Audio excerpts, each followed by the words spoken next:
So I'll say data is your friend, right? In as much as data is your friend, but also patterns are your friend, right? So we deal in an interesting market where we even though we collect the data, we also follow the patterns, right? And we, in terms of patterns, you look at the international student education or our primary users, their LTV are typically, their lifetime value are typically 4 to 6, 7 years.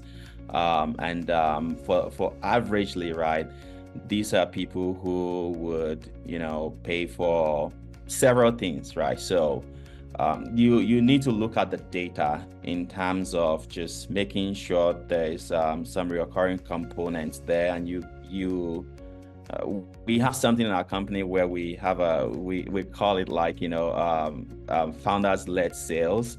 I usually would talk to these people and reach out to them even before we go live in the market, right? Once we start looking at seeing people reaching out from those markets, I reach out to them to understand the nature of the payments that they're trying to make. So that basically helps us to contextualize, kind of like using the data that is publicly available, and also using kind of like our conversations with these individuals to contextualize what type of markets we're going into. And for example, international students who come to the US, there's data every year, right? So you have this data every year that is published by the US state government that shows, and a lot of countries do that, Canada as well. It shows how many, the number of international students that are coming to each country every year, right? So you look at Nigeria, which is kind of like the leading one in Africa.